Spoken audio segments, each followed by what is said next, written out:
আসসালামু আলাইকুম। নতুন পে কমিশন এবার বেতন নির্ধারণে ৬ সদস্যের পরিবারের বাস্তব ব্যয় বিবেচনায় নিচ্ছে। কিন্তু প্রশ্ন হচ্ছে, আজকের বাজারে ৬ জনের একটি পরিবার মাসে ঠিক কত টাকায় জীবনযাপন করতে পারে? চলুন দেখি বাস্তব বাজার দর অনুযায়ী খরচের হিসাব। প্রথমে দেখি পরিবারের গঠন। যেহেতু ৬ সদস্যের পরিবারের কথা বলা হয়েছে, এজন্য আমরা ৬ জন নিয়েছি: স্বামী, স্ত্রী, সন্তান ২ জন, দাদা এবং দাদি।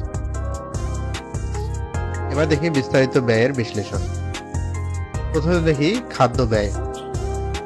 খাদ্যের প্রথমে চাল। ৬ সদস্যের একটি পরিবারের ৬০ কেজি চাল লাগে, এক্ষেত্রে প্রতি কেজি ৬০ টাকা দরে ৩৬০০ টাকা। ডাল, ৬ সদস্যের একটি পরিবারের জন্য মাসে ৬ কেজি ডাল লাগে, মসুরের ডাল প্রতি কেজি ১৪০ টাকা দরে ৮৪০ টাকা। তেল, ৬ সদস্যের পরিবারের জন্য ৫ লিটার, প্রতি লিটার সয়াবিন তেল ১৮০ টাকা দরে ৯০০ টাকা। গরুর মাংস সপ্তাহে একদিন, সেক্ষেত্রে মাসে ৪ দিন, আমরা একদিন অতিরিক্ত ধরেছি, প্রতি কেজি ৭০০ টাকা দরে ৩৫০০ টাকা। মুরগি সপ্তাহে ২ দিন, তাহলে মাসে ৮ দিন, প্রতি কেজি মুরগি ৩০০ টাকা দরে ২৪০০ টাকা। মাছ সপ্তাহে ২ দিন, মাসে হয় ৮ দিন, প্রতি কেজি রুই মাছ ৩০০ টাকা দরে ২৪০০ টাকা।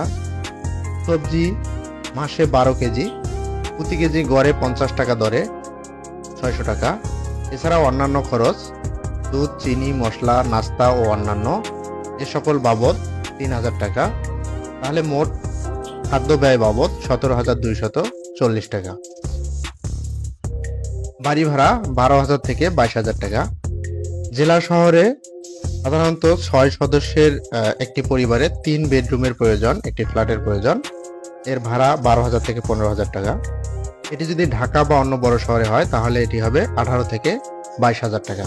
তো আমরা গড়ে ১৩,০০০ টাকা ধরব। Utility bill. গ্যাস, ১২ লিটার একটি গ্যাস সিলিন্ডারের বর্তমান মূল্য ১৫০০ টাকা।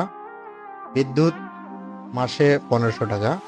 ইন্টারনেট ও মোবাইল বাবদ ১২০০ টাকা, মোট ৪২০০ টাকা। ২ সন্তানের জন্য শিক্ষা খরচ। ২ সন্তানের জন্য স্কুল ফি, বই খাতা, কোচিং ও প্রাইভেট টিউশন ধরলে স্কুল ফি প্রত্যেকজন ৭০০ টাকা হলে ২ জনের ১৪০০ টাকা। বই খাতা ১৫০ টাকা, ২ জন ৩০০ টাকা। প্রাইভেট টিউশন ২৫০০ টাকা, ২ জন ৫০০০ টাকা। পরিবহন ৫০০ টাকা, ২ জন ১০০০ টাকা। তাহলে মোট হয় ৭৭০০ টাকা। চিকিৎসা খরচ। দাদা দাদি বা বৃদ্ধ সদস্যদের ওষুধ, বাচ্চাদের চিকিৎসা, মাঝে মাঝে ডাক্তার ফি, মাসে গড়ে ২৫০০ থেকে ৩০০০ টাকা। হয়তো প্রত্যেক মাসে লাগবে না, কিন্তু বাৎসরিক যদি আমরা হিসাব করি তাহলে দেখা যাবে যে গড়ে প্রতি মাসে ২৫০০ থেকে ৩০০০ টাকা চিকিৎসা খরচ বাবদ ব্যয় হবে। পোশাক ও ব্যক্তিগত খরচ। পরিবারের ৬ জন সদস্যের কাপড়, জুতো, সেলুন, কসমেটিক্স বাবদ মাসিক গড় ব্যয় হবে ৩০০০ টাকা। প্রত্যেক মাসে লাগবে না হয়তো, কিন্তু বাৎসরিক আমরা যদি হিসাব করি তাহলে প্রত্যেক মাসে গড়ে ৩০০০ টাকা পড়ে। যাতায়াত। অফিস, স্কুল, বাজার ও প্রয়োজনীয় চলাচল মিলিয়ে মাসিক যাতায়াত ব্যয় ২০০০ থেকে ৩০০০ টাকা। সামাজিক খরচ ও অন্যান্য। সামাজিক খরচ হয়তো প্রত্যেক মাসে লাগবে না, কিন্তু অন্যান্য কিছু খরচ প্রত্যেক মাসেই টুকিটাকি থাকে। আত্মীয় স্বজনের অনুষ্ঠান, উপহার ও জরুরি খরচ মিলিয়ে গড়ে ২০০০ টাকা।